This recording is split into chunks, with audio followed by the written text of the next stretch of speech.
and a very warm welcome to the latest in our series of Coffee in Palestine. I'm Nell Burden, and today we're in the ancient historic city of Jericho, otherwise known as the City of Palms. With historical evidence dating back to over 10,000 years, this is the oldest ongoing civilization in the world, and at 260 metres below sea level, it is also the lowest. Although a very popular holiday destination for Palestinians and internationals, it is not without its serious issues from the Israeli occupation, as we're about to find out.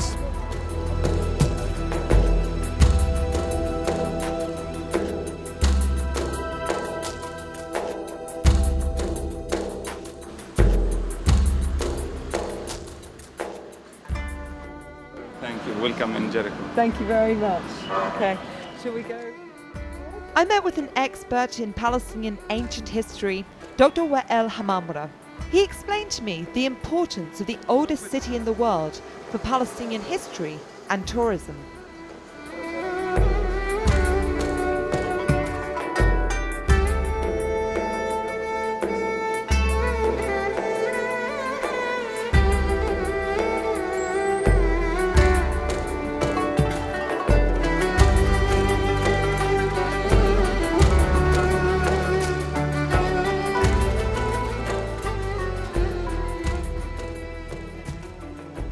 Here there's an ancient Roman aqueduct. At the slope there's a line. Just coming the down town, slope yeah. here. You Yes. see the whitish?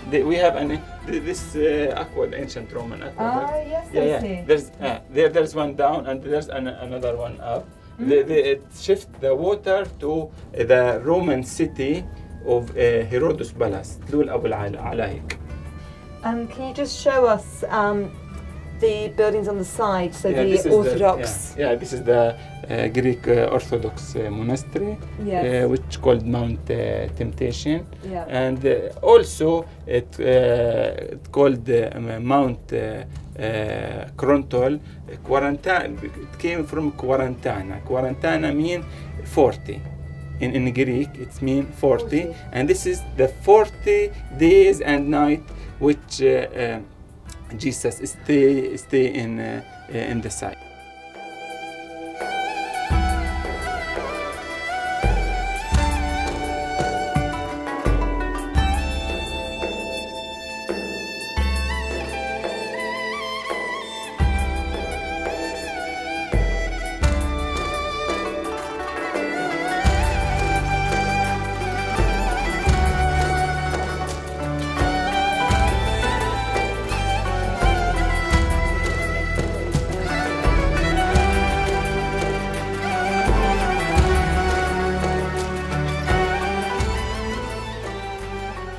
Okay, thank you very much for joining me here on Mount Temptation.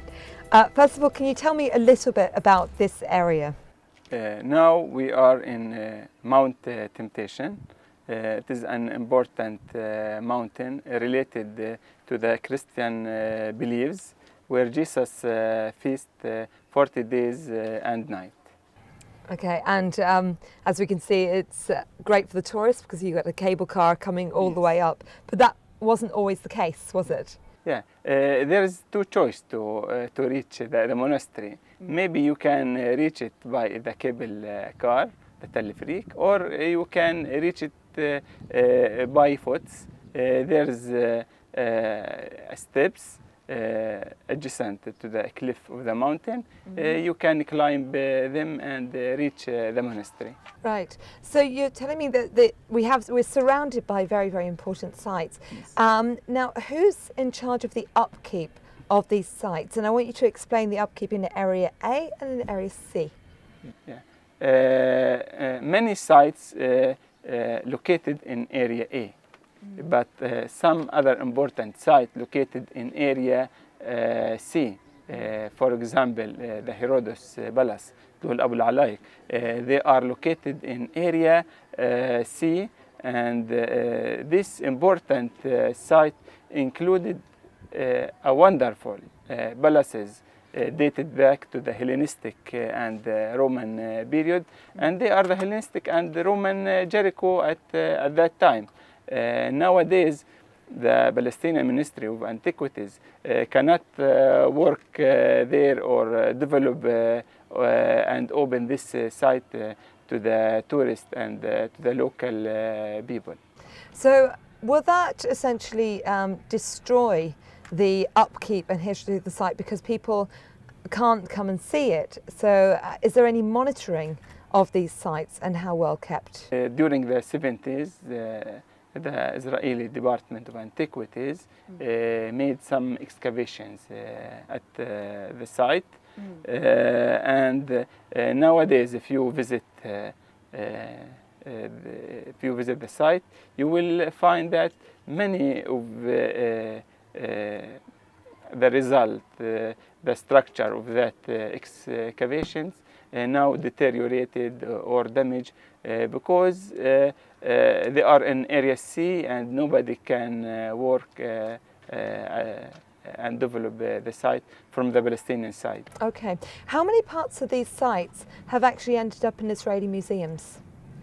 Are there antiquities from these sites? Also, if we speak about, for example, Hisham's palace, a lot of objects which found during the British and Jordanian rule are found in Rockefeller Museum in Jerusalem. And the important object now exists there. And we are prevented to see, and as we know, the Rockefeller Museum, it is the Palestinian museum, the national museum, and we cannot reach or administrate that museum. So, you know, what you're telling me is in Area A, for example, the upkeep is, you know, it's great. You still have archaeologists working on the site. You have a steady influx of tourists. Yes. But in Area C, it's a different story. So I want to understand, actually, what's the issue in Area C? It's under full Israeli military and civil control. Area C is a neglected area by the Israeli. They control it, but they don't work in. They don't work. We don't want them to excavate, because if they excavate, it will be an illegal excavation according to the international law. But for example, if they excavate an area, they should maybe cover it or protect it or make some restoration at that time, not nowadays. But they don't do these things. And what history are they looking for?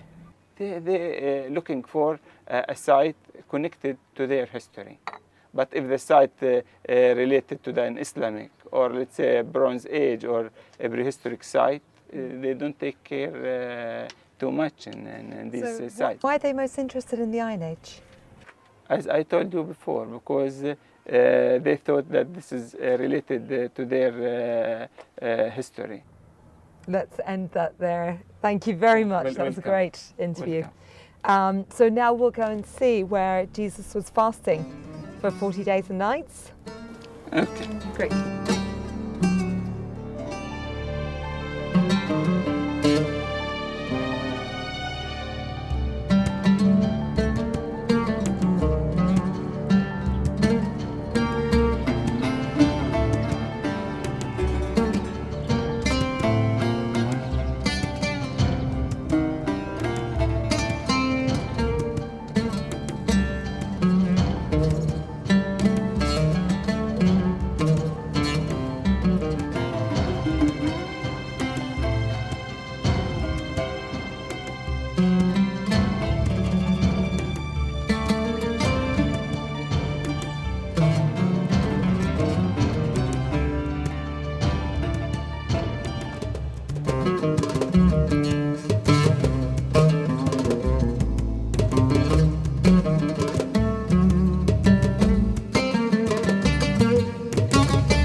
This is one of the balcony in the monastery. You can have a beautiful view You can control the wadi which is located down, and you can see the ancient caves, and mostly they are natural caves. But they would have been inhabited. Yeah, in the past they are inhabited maybe during the prehistoric time and maybe during the Roman time. Also reused by the monks themselves.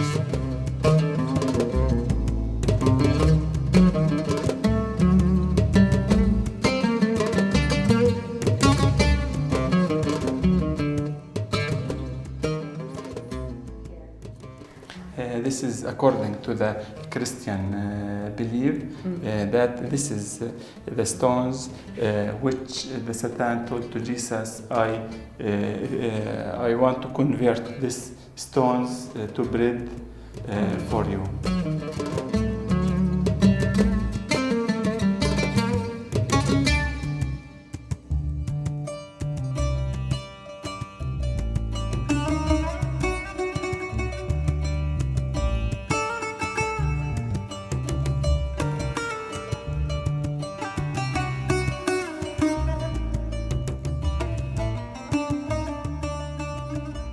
Dr. Wael led me to Tel Sultan.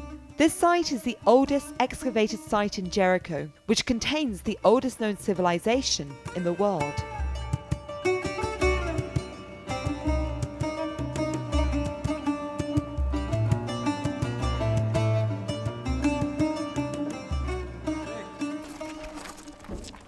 So, I mean, the Israeli occupation of Palestine is actually one of the smallest occupations ever of Palestine. This is, as you said, this has been through numerous occupations, numerous wars, numerous famines, diseases, and it's all piled up in the history here.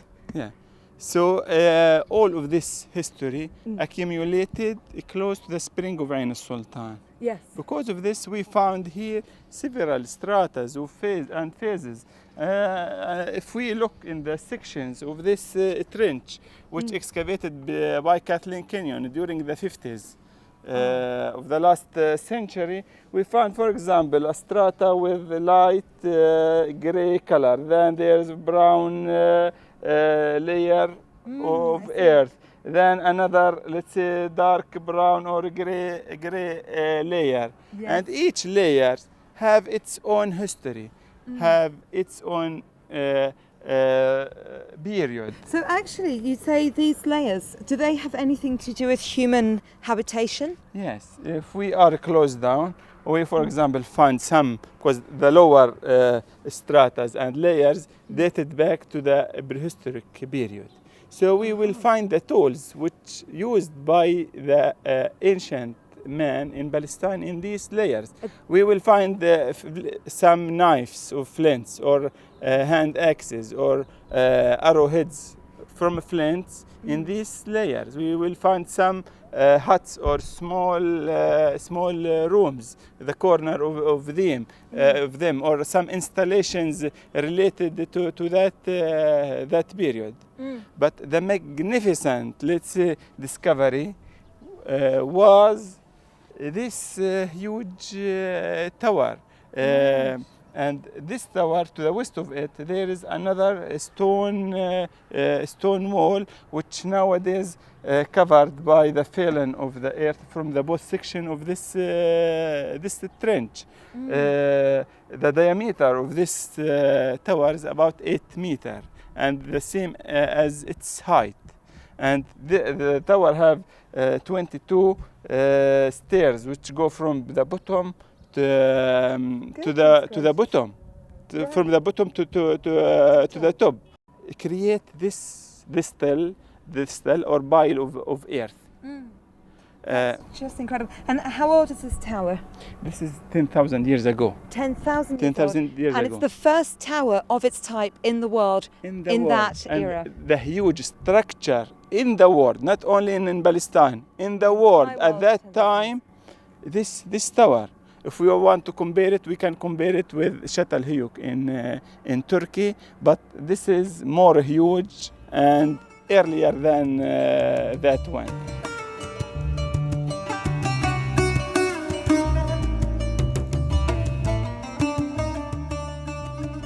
ancient name of Jericho during the second millennium BC, and it was found with this princess as a necklace, and mentioned the name of Rauha. And so Rauha could be here on yes, this. On this one, Rauha, and this is the necklaces which were found with very beautiful. which it and the object, the funerary object which found with it. So it shows that the name of Jericho exists at that time.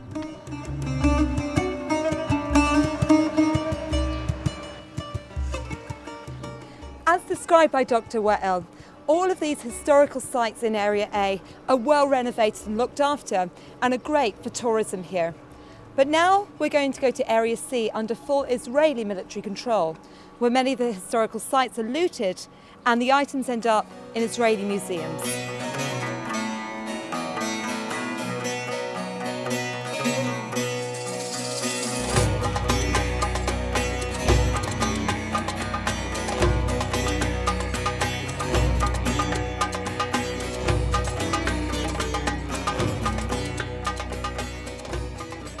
Our aim was to enter Herod's palace in Area C under full Israeli military control. However, we were prevented from filming in the area by the Israeli army.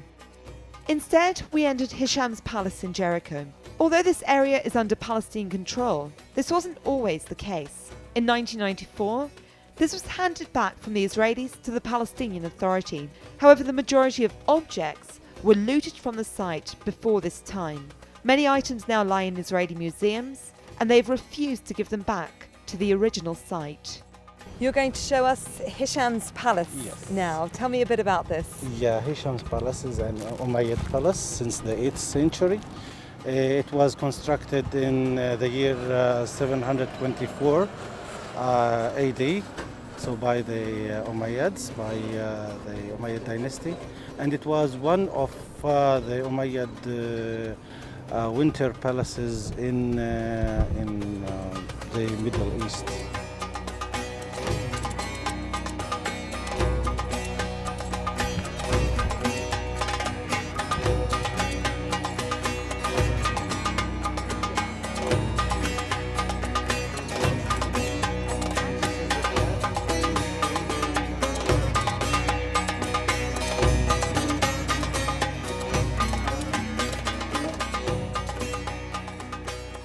This place hasn't always been under this kind of great preservation as it is now. At one point it was looted, there's been a lot taken from it. Where have these pieces ended up and what were the issues? Can you get them back? The pieces, they were sent to the museums, to Rockefeller Museum in Jerusalem. And most of the foundings that time, it's now in the museums, especially in Jerusalem. So let's just come closer and I want you to tell me a little bit about this star, where it was and the full scape of the building, what it would have looked like. So it was a palace was constructed from 2 levels. So the first level was for the services and for bath area, and the whole of the crown for the king and the caliph when he came to the palace. And the second level was for living, for the royal family. And this star was on top of the second level, and it was let's say the facade of the palace.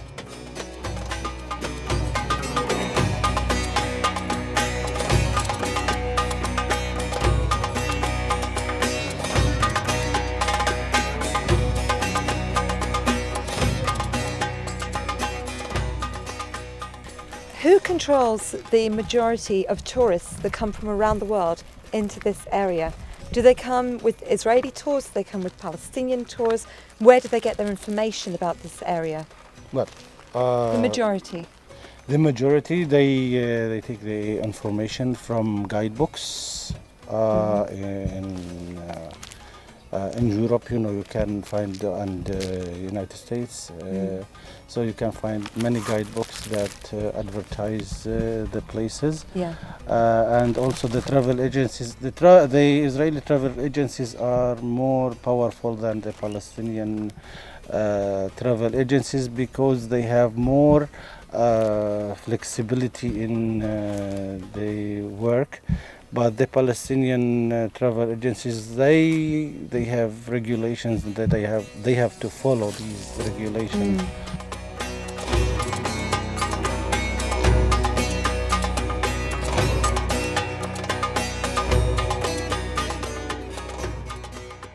Here you can find the crown room. It's very well preserved, as you see, and you can see the tree of life down there with the gazelle, and it's the battle between the evil and the good.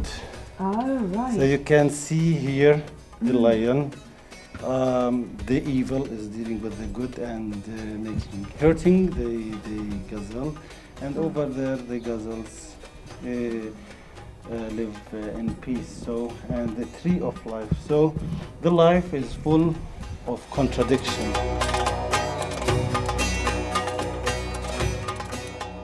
I informed our guide that our next stop was the Dead Sea. It's divided between three countries, Palestinian National Authority, Israel, and Jordan. So half of the Dead Sea is in the Jordanian, the eastern side of the Dead Sea is the Jordanian side, under the Jordanian control. The northern part, around 40 kilometers of the Dead Sea, is in the West Bank territories. Yeah. So it's now sea area. Yeah. According to Oslo Agreement, the land was divided into A, B, and C areas, and now it's under Israeli control. And from the grandeur of Hisham's palace in Jericho, we'll now make our way to the Dead Sea, where in 1948 a Palestinian shepherd found the Dead Sea Scrolls.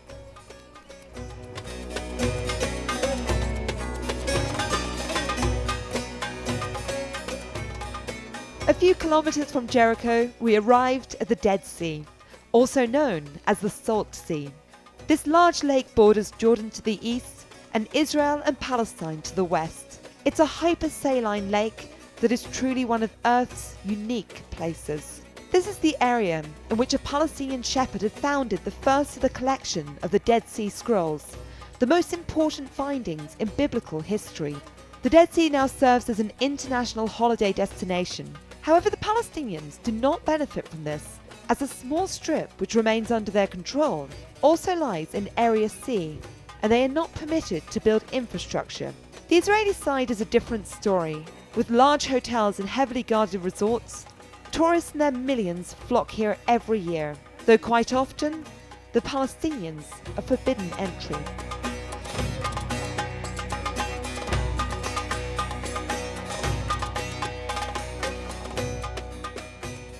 I asked tourists how aware they were of the Israeli occupation of the surrounding areas of Jericho and how this affected the Palestinian citizens.